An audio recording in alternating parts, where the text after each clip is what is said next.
do you think to rescue mediumship, do you think we send spirit to the light? In answering this question, which I think both me and you tend to, I feel we look at past experiences because at one time I thought rescue medium was a bona fide thing. Now I certainly don't. It's because I've talked to spirit, I've learned from spirit, I've learned from mediums, I've learned from people who are very, very well educated in this sort of area, similar to yourself, Martin. And since having a closer connection to one of my guides, William, he really puts it into a very understandable context. And what it comes over to is the fact that we still prescribe a physicality to what is essentially spiritual. For instance, if a person gets hit by a car or they are suddenly shot without realizing they're going to be shot, then everybody thinks, like it's in the world, it's in the film Ghost, everybody thinks that person doesn't know they're dead and they need saving. William has a bit of a giggle about this because he's sort of thinking, well, so your person dies, they're no longer physical, so therefore their guide suddenly thinks, right, job done, next please. It doesn't stop there.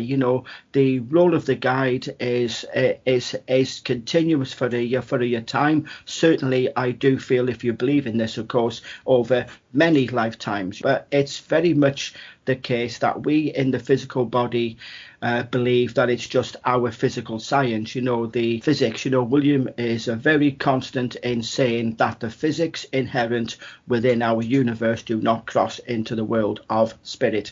In that essence, as soon as a person dies, they are in a spirit body, so by definition they're in the spirit world. They're no longer part of the physicality. However, they can interact with it.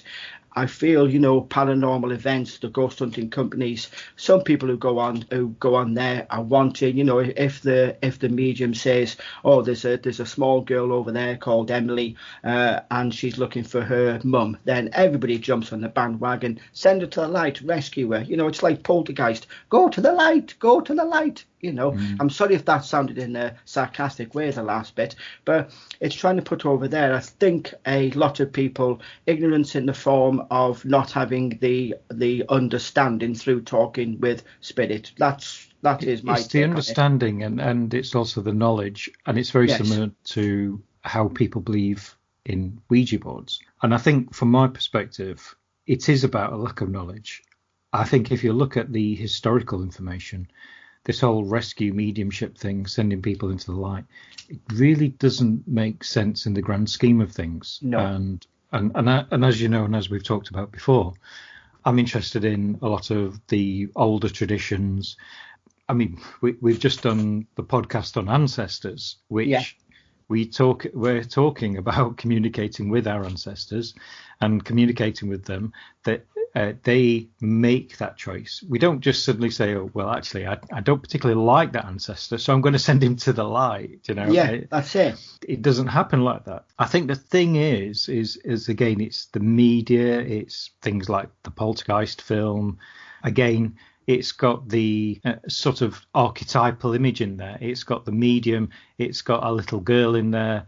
The ghosts are sent onto the light, and this is transcended into ghost hunting. So I know when we did a few ghost hunts with a number of mediums, some mediums were always wanting to send things into the light. If I come across something and it's stuck here, do I have to send it to? What do you mean it's stuck here? Well, it's here on its own choice. We don't get.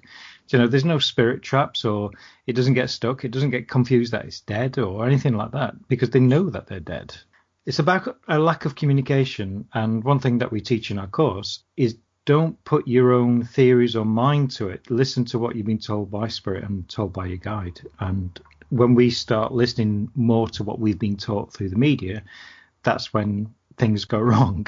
Yes, it It Is is, yeah. One of the things that could cause all of this, or add to it anyway, is when our, say, loved one, a family member, your brother, your sister, passes away. The first thing that they want to do is go to the family to say, "I'm here, I am fine, I am well," and therefore people think, "Oh, they haven't crossed over. They're still here. They should be in heaven. They should be in here. They should be doing this," because they are coming around to say, "Look, I am fine. I am okay." Communicating process is definitely there in wanting to let their loved ones know they are all right, and that's part of the process, because even years afterwards they'll be still coming through and saying, "Oh, hello, how are you? I miss you, I'm thinking of you." So there isn't any difference. It's our outlook, as we are grieving, that person is stuck because they're here talking to me and not sitting on the right hand side of God, or whatever your religious beliefs are. Yeah, and also at that time, I think you have heightened senses when you're grieving, so you can Yes. sense their energy far stronger. Yeah.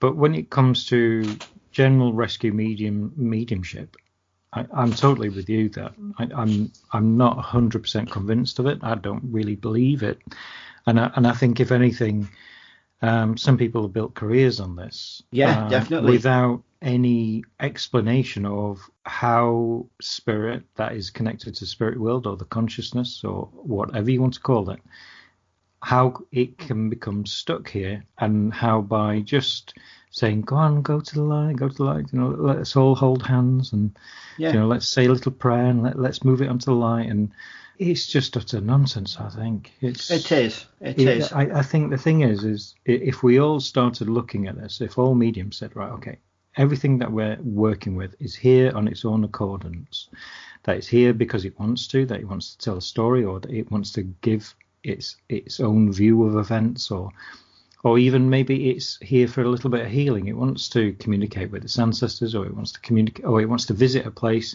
that had a particular memory, whether negative or positive. Yeah. Rather than saying, right, okay, let's send it onto the light. Come on. And it's interesting. A funny story is, I think this must be at least 13, 14 years ago. We were at Dudley Castle, and we had a medium working with us, and she was adamant there was a little girl in the old Undercroft of Dudley Castle. Yeah. And it's true. Yeah, I've physically seen this little girl. And actually, some of the attendees have seen it as well. It physically manifested. But she was determined to send it onto the light. And I don't know if you was there, actually. And everybody was in a circle, and she's saying, "Come on," she sent it. "Oh, look, she's going up in the air towards the light." And she was describing the scene of a little girl floating in the air, going up towards this light that seemingly was on the roof, on the ceiling. Yeah. And then all of a sudden, there was a massive and silence.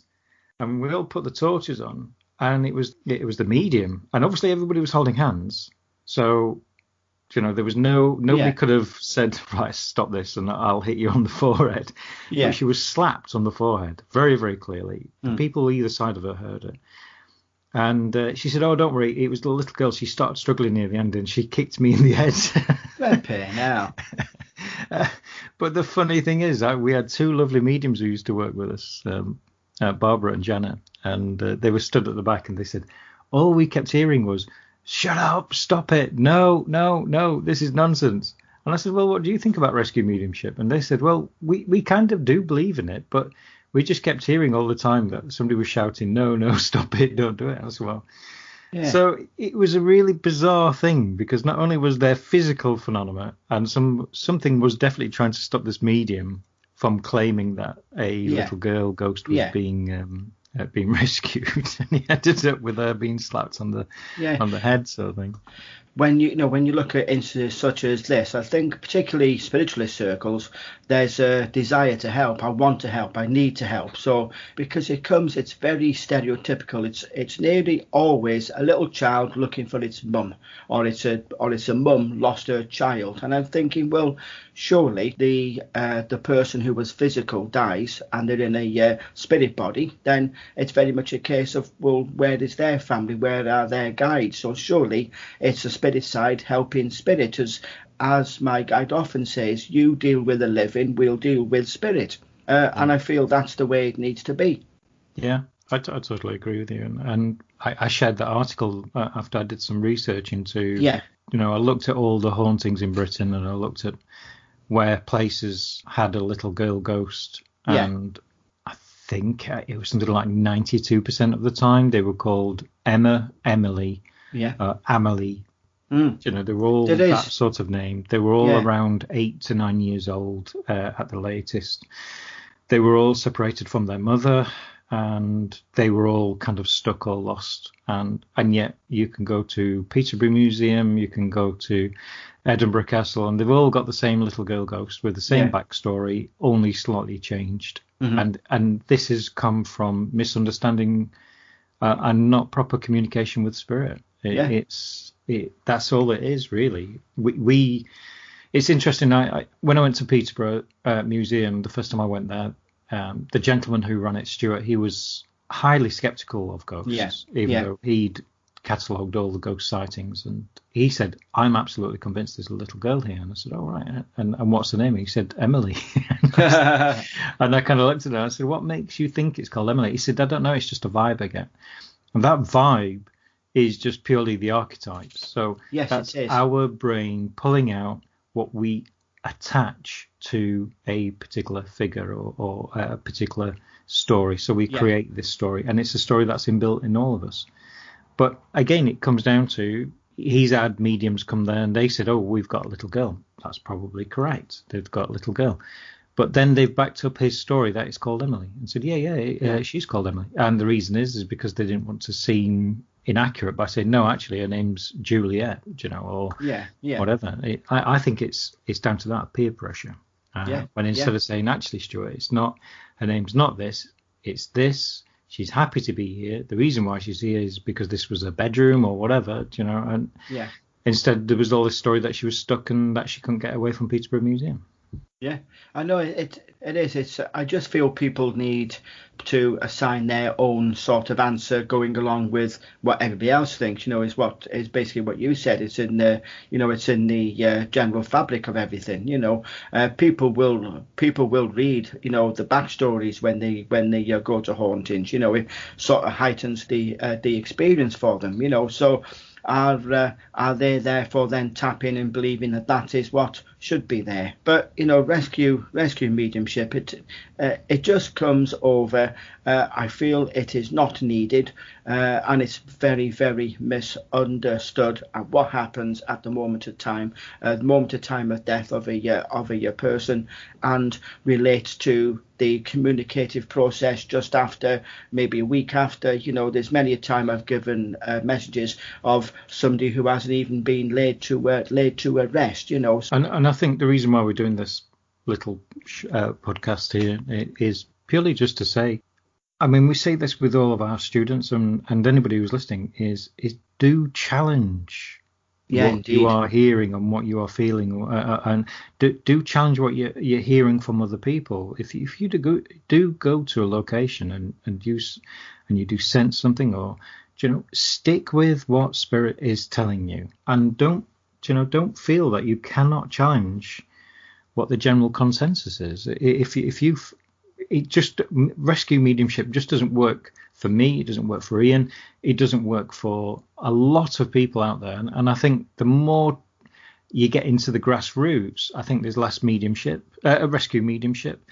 I think it's only when you start getting into doctrines where it's been taught at colleges or in certain spiritualist churches, that's where rescue mediumship is thriving. So do challenge everybody. Do challenge the theories. I mean, challenge this. If you've got any thoughts on rescue mediumship and you think we're wrong, do tell us. Yeah, please. But otherwise, we just wanted to give you a bit of advice and say, when people say that spirit is stuck here, that it's that it needs moving on or anything like that, really do challenge it, because I think actually by believing that we can just send them on and send them to light, we're actually missing out on a bigger picture where we could actually learn far more from that particular spirit. We could actually learn more of a historical perspective or even life lessons. So do challenge, do question, and thank you very much for everybody for listening. Yeah, thank you.